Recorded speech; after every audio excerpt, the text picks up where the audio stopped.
বিসমিল্লাহির রহমানির রহিম।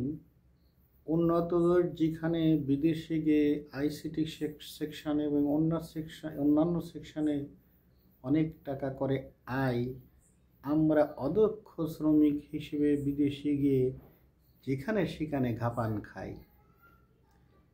একটা জিনিস খারাপ লাগলেও দেখলাম সৌদি আরবে একটা বাংলাদেশিকে এলোপাতাড়িভাবে মারতেছে, সে এমনভাবে মার খাচ্ছে কিন্তু প্রতিবাদ করার সুযোগ নাই। এটা হলো অদক্ষ মানুষ হিসেবে আমরা বিদেশে প্রেরণ করার কারণে এমন অবস্থা হচ্ছে।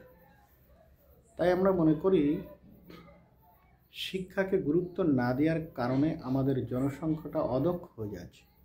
জিডিপির যেখানে 5% বরাদ্দ করা দরকার, আমরা 2% কম বরাদ্দ করছি। এর ফলে আমাদের লেখাপড়াটা হয়ে গিয়েছে তথাকথিত, এটাকে লেখাপড়াও বলা যায় না, না উচ্চশিক্ষা ভালো না কর্মমুখী শিক্ষা ভালো। একটা মানুষ অদক্ষ মানুষ হিসেবে পরিণত হচ্ছে, সৃষ্টি হচ্ছে কোটি কোটি বেকার। আমরা যদি কর্মমুখী শিক্ষা চালু করতে পারি, একমাত্র মেধাবীদেরকে উচ্চশিক্ষায় দিতে পারি, ডাল এবং নর্মাল টাইপের স্টুডেন্টকে কর্মমুখী শিক্ষা দিয়ে এদেশে কাজ করাতে পারি অথবা বিদেশে প্রেরণ করতে পারি, তাহলে অবশ্যই আমরা আমাদের কাঙ্ক্ষিত লক্ষ্যে পৌঁছতে সক্ষম হব। একটা জিনিস খেয়াল করতে হবে, ইন্টারমিডিয়েট পাস করে অনেক স্টুডেন্ট রয়েছে যারা দক্ষ, তাদেরকে যদি সরকারিভাবে IELTS করে ইউরোপে প্রেরণ করা হয়, টোফেল করে আমেরিকাতে প্রেরণ করা হয়, স্যাট করার সুযোগ প্রদান করার মাধ্যমে আমেরিকার অনেক বিশ্ববিদ্যালয়ে স্কলারের সুযোগ করে দেওয়া হয় সাধারণ মেধাবীদেরকে, তাহলে রাষ্ট্র কিন্তু জনসংখ্যাকে জনসম্পদে পরিণত করতে পারে। আমাদের এত উচ্চশিক্ষার দরকার নাই।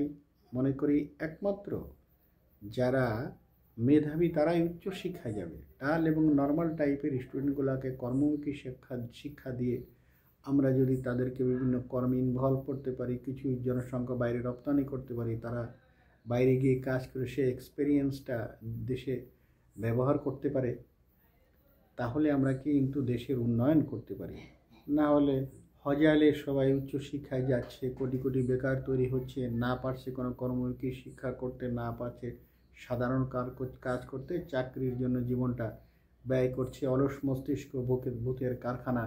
সেই জন্য এখানে অনেক অকারেন্সের সাথে জড়িত হচ্ছে, অপরাজনীতি হচ্ছে। আমরা দেখছি যে আমরা গণতন্ত্র স্থাপন করতে ব্যর্থ হয়েছি, একমাত্র কারণ আমরা সঠিক IQ এর লোক সৃষ্টি করতে পারি নাই। 150তম IQ এর একটা দেশের এত কম জ্ঞান পবন নিয়ে আমাদের প্রতিবেশী দেশের সাথে প্রতিযোগিতায় টিকে থাকা, বিশ্বের এই প্রযুক্তির যুগে টিকে থাকা, এত কম জ্ঞান নিয়ে কখনো টিকে থাকা সম্ভব নয়। এবং এই দেশের উন্নয়ন করতে হবে। এরকম শিক্ষা গবেষণা কে করেন? কোনো সংস্থা আছে? আমার মনে হয় প্রেসিডেন্ট বীরোত্তম জিয়া রহমানের মৃত্যুর পরে এদেশের সার্বিক উন্নয়ন কিভাবে হবে এই ব্যাপারে চিন্তা করার মতো কোনো লোক আসছে কিনা এ ব্যাপারে আমি নিঃসন্দেহ নই। আমাদের কিছু লোক থাকবে যারা মোস্ট ইন্টেলিজেন্ট, আমাদের শিক্ষা গবেষণা থাকবে, কীভাবে দেশের উন্নয়ন করা যায়, জনসংখ্যার উন্নয়ন করা যায়, অন্যান্য সম্পদকে সঠিকভাবে ব্যবহার করা যায়, সে সুযোগ সুবিধা আমাদেরকে সৃষ্টি করতে হবে। কর্মমুখী শিক্ষার মাধ্যমে আমাদেরকে এগিয়ে যেতে হবে।